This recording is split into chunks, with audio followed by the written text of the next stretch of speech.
SNAP benefits are at risk once again because Republicans in Congress want to cut food stamps further as part of the farm bill that is being negotiated in Congress.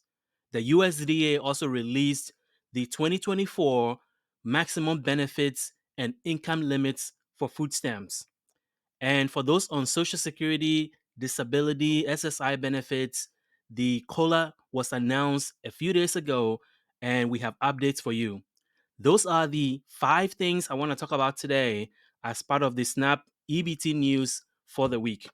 Welcome. If you're new to this channel, if you're new to our podcast, I want to urge you to subscribe because our entire mission is to bring you the latest news and updates on anything in and out of Congress that may affect food security, affect your SNAP benefits in a negative or positive way. So let's get right into it. So the first thing I want to talk about is that the maximum SNAP benefits have been announced. So I'm going to go over that. I'm going to go over the income limits that you're going to need to qualify and requalify or renew your SNAP benefits for next year. The COLA cost of living adjustment has been announced. So those of you who are on food stamps but are also on Social Security, SSI, or SSDI, the COLA announcement has been released. So I'm going to tell you what your average benefits are going to increase by for next year. And then for those of you who have been paying attention to the news, there is a big fight going on in Congress about food stamps. Republicans were able to cut food stamps this summer, and now they want to do so further in the farm bill that is being negotiated. The farm bill is a big deal because that is a 5-year bill that authorizes SNAP benefits. Anything that is put in that farm bill about SNAP, about food stamps, is locked in for the next 5 years. So it is a very important thing to know about, and I'm going to give you an update on that. So let's get started. So the first thing I want to update you on is the SNAP maximum increase for 2024. So here are the highlights. So for the 48 states and Washington, D.C., for a family of 4, SNAP, the maximum SNAP benefit is $973. Now, we all know that Alaska and the territories and Hawaii have a different maximum limits. So for Alaska, the maximum limit for a family of 4 is going up from 1,248 to 1,937.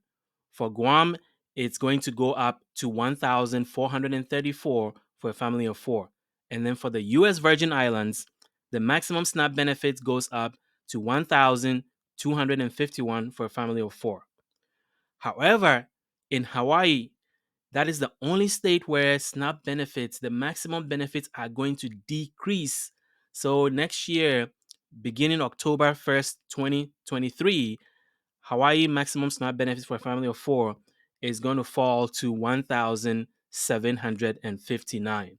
So if you want to see what that looks like for the lower 48 and DC, if you have a household of 1, if you're by yourself, single, your maximum SNAP benefit is $291. For a household of 2 is $535. As I mentioned, for a household of 4 is $973. For a household of 6 is $1,386. And for a household of 8 is $1,751. Also, if you have a household that is more than 9, you just have to add $219 per additional person after a household of 8 people. There are other changes that are coming up that started in October 1st, 2023, all the way to September 30th, 2024. So the minimum SNAP benefit, the minimum you can be approved for in the 48 states and Washington, D.C., is $23. Now, I know a lot of seniors get a lot of grief about this because most seniors don't apply for SNAP because they think they're just going to get the minimum, which is not true. But this is the information that we have. The minimum SNAP benefit, the lowest that you can ever get in the 48 states and DC, is $23. The shelter cap, in terms of eligibility and renewal, is increasing to $672. So that's the deduction for shelter. And then the maximum homeless shelter deduction is increasing to $179.66 for the 48 states DC, Alaska, Guam, Hawaii, and the US Virgin Islands. Now, the minimum standard deduction for a household of 1 through 3 goes to $198 a month for the 48 states, DC, Alaska, Guam, Hawaii, and the US Virgin Islands. Other changes that are coming up that have been implemented since October 1st include a resource limit adjustment. So, for the lower 48 and DC, Alaska, Guam, Hawaii, US Virgin Islands, the resource limits remain unchanged at 2,750 for households and 4,250 for household with at least one person age 60 or above or a person that is disabled. So, as you already know, the resource limits is different if you have a person with disabilities or an elderly person that is 60 years or older. So, if you're applying those categories, know that you have a higher resource limit. It just means that you can have resources like cash in your bank account or other eligible resources up to the amount and still qualify for benefits. The next thing I want to talk about is income limits. Now, if you're applying for SNAP benefits this year from October 1st, 2023 to September 30th, 2024, these are your SNAP limits. It's 130% of the federal poverty level. And for the 48 states, DC, Guam, and the Virgin Islands, a household of 1 is 1,580. A household of 3 is 2,694. A household of 4 is 3,250, all the way to a household of 8, which is 5,478. If you have a household that is larger than 8, you can add an additional $557 to figure out what your gross monthly eligibility income limit is. And obviously, those limits are higher for Hawaii and for Alaska. So, for example, in Alaska, compared to the lower 48, the if you're a household size of 1, your income limit is 1,973. If you're in Hawaii, it's 1,817. Compared to the lower 48 and DC, Guam, and Virgin Islands, where a household of 1, your income limit is 1,580. So there is a difference there.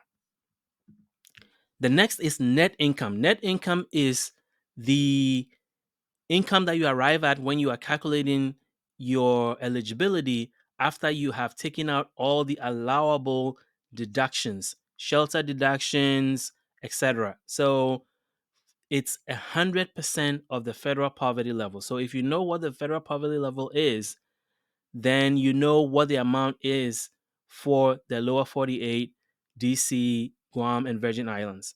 So, whereas the gross income for a household of 1 was 1,580 for the lower 48, DC, Guam, and Virgin Islands, the net income is 1,215.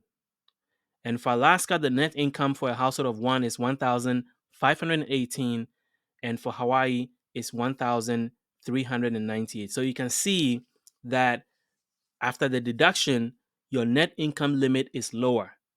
Now, you have to meet, for most states, you have to meet the gross income limit and the net income limit to qualify for SNAP.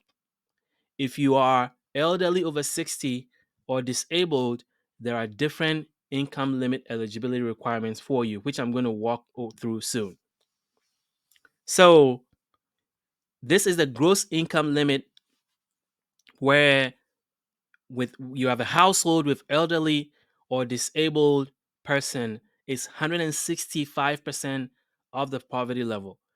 And as you can see, for the 48 lower 48 states, DC, Guam, and Virgin Islands, a household of 1 is $2,005. A household of 4 is $4,125. A household of 8 is $6,952. And obviously, those limits are higher for Alaska and Hawaii. So, if you have a household with a disabled person or an elderly person, you have to just know that your income limits are different And so when you're applying for food stamps, you're applying for SNAP, you have to meet a different income standard. So the second thing I want to talk about is COLA. There are many people who are receiving SNAP benefits that are also receiving Social Security, disability, SSI, SSDI, and the cost of living adjustment was released for 2024. Last year, if you were on SSI or Social Security, your cost of living adjustment was 8.7%. Well, this year is 3.2, and a lot of people are disappointed by that because inflation has continued to rise and has stayed up. Prices of goods and services have risen significantly the last 3 years and have stayed up. And especially for people on low income, people on Social Security, disability, the biggest cost is healthcare. And healthcare inflation hasn't kept up with COLA, or it's the other way around. COLA has not kept up with healthcare inflation. So a 3.2% increase is not where people wanted to see COLA, where they wanted to see the COLA increase. But that's what we have.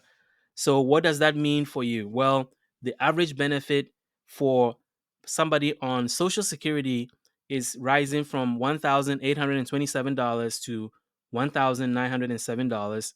For Social Security disability insurance benefit, it is going from $1,483 to $1,537. For Social Supplemental Security Income, which is Social Security SSI, your monthly maximum benefit is going up from $914 to $943. And if you're a couple on SSI, your maximum benefit for next year is going from $1,371 to $1,415. Now, these benefits are effective January 1st, 2024. And the Social Security Administration is going to start mailing letters informing you of what the increase is going to be and when you can expect the next payment with these increases. But traditionally, all these increases go in effect January 1st, 2020, the following year, which is going to be 2024. Now, in November, probably by November 15th, you can actually log in on the Social Security website and see the increase for yourself. So if you have created a My Social Security account online, you can log in and see what the increase is. Now, next year, because inflation has been going down, because the Fed is determined to bring inflation down, possibly your COLA for next year is even going to be lower. There's been years in 2010, 2011, 2016 where COLA was zero. So it is possible that the COLA will go significantly down as inflation continues to go down. So just be prepared that this may happen. And if you're struggling and you're thinking about, okay, what can I do to really stretch my SSI benefits, to really stretch my Social Security benefits, to really stretch my SSDI benefits? Well, there are things you can do. There are two things I can recommend very quickly. The first one is that there are programs that the Social Security Administration has for people on disability. If you're on Social Security, you can work. You will not get, your benefits will be adjusted based on how much you're making. But if you're on SSI or SSDI, you can still work under a program called Ticket to Work program. It's a trial program and it does not jeopardize your benefit. You will still get your benefit. It's just that it will be adjusted based on the amount that you made. And for instance, if you work and you get $500, if you're on SSI and you work and you get $500, even with the adjustment to your benefit, you're going to end up getting like $1,250, $1,250 back total. So if you're receiving the maximum SSI benefit of $943 for next year, but you sign up to work and you get an extra 500, your total benefit will go, including the money you make from working, you will get 1250, which is like a 35% increase in your income by just working to get $500. So if you can work and you're on disability, try to work because that's the only way, one of the ways you can increase your earnings, given that inflation has been eating the purchasing power of your benefits. Another way is also to apply for benefits that you're eligible for. So these are some of the benefits that people on Social Security, disability, SSI, SSDI can apply for. Medicaid, obviously food stamps, which we're talking about here, TANF, which is if you have kids at home, you may qualify for the temporary assistance for needy families, affordable health insurance for children. Basically, these are all things that can help you stretch your budget, and especially state specific assistance programs for low income household. So make sure that you are asking your state about benefits that you qualify for, additional benefits if you're on food stamps, additional benefits if you're on Social Security, additional benefits if you're on SSI or SSDI, because a lot of people do not know that there are more things they could qualify for and be eligible for that can improve their financial situation and their financial well being. Now, the last thing I want to talk about, which is a big, big, big deal, is what is happening in Congress. If you all remember, back this summer when the debt ceiling fight happened in Congress, Republicans were able to increase the SNAP restrictions about work requirements. So it used to be that if you're 49 to 61, I believe, you have to work. Well, they were able to increase those requirements and tighten some of the eligibility requirements for SNAP. And they had signaled that they're going to go for more when the farm bill comes up. Now, when you hear the farm bill, you think it's only for rural areas, but actually, SNAP benefits, which is under the US Department of Agriculture, the SNAP benefit program is authorized under the farm bill. So you cannot slip on the farm bill because that is where SNAP adjustments are made. And anything that is put in there regarding SNAP is stuck for 5 years because the farm bill is authorized every 5 years. And the last one was authorized in 2018. And this one is supposed to have been authorized October 1st, 2023. But they couldn't get it done. So they kicked the can down further. But it's coming. The farm bill is going to be negotiated. And one of the biggest reasons why food stamps, SNAP benefits, Medicaid, SSI keep getting cut, or one of the reasons why Republicans in Congress feel emboldened to cut your benefits is because you guys don't speak up. There are 40 million people on SNAP benefits. There are 60, 75 million people in total on Social Security, but you guys don't speak up. And if you speak up, then if you make your voices heard, then they are forced to listen to what you have to say. So if you notice, because people on SNAP benefits, Medicaid, Medicare, all these other benefits do not really raise their voices, that is the first place they go. Whenever they need to cut the budget, whenever they need to, raise some money, or whenever they need to cut spending, that is the first place politicians like to go, especially Republicans, because they know that you guys are not going to fight back. So that is the thing. So now that the Farm Bill is in front of Congress and is being threatened again, this is the time to speak up. And this is from a main NBC News affiliate talking about SNAP benefits more at risk as the 2023 Farm Bill nears its expiration. Well, it has expired and is yet to be renewed. So this is something that is very serious that a lot of news organizations are raising alarms about. This is another story. SNAP remains a target for GOP even as Farm Bill deadline looms and food insecurity rises. This is from public media in Nebraska. So this is out there in the news. Pay attention to it. The question is, what can you do? Well, this is what they want to do. They want to add more work requirements to SNAP benefits, in addition to what they got as part of the debt ceiling this summer. Democrats have been trying to fight back. They sent a letter to former Speaker Kevin McCarthy urging him to push back against the GOP making more changes to food stamps. But whether they will listen or not remains to be seen. So, what can you do? Well, you need to call your congressman, your senator, and let them know that you care about SNAP, you care about your benefits. Let them reject any plans or any cuts to weaken the program, especially those that are being put in the farm bill. Because as I said, once it goes into the farm bill, it's stuck in there for 5 years. So pay attention to the news, and we will also pay attention and continue to update you on anything that is coming in and out of Congress that may negatively affect your benefits. We want to be the first to know. So subscribe to this channel, subscribe to our podcast. And if you have any questions at all about anything that I've talked about today, if you have any questions about SNAP benefits, EBT, any of the news items I have shared, let us know in the comment section below. My name is Kwame Kwade. Thank you for watching.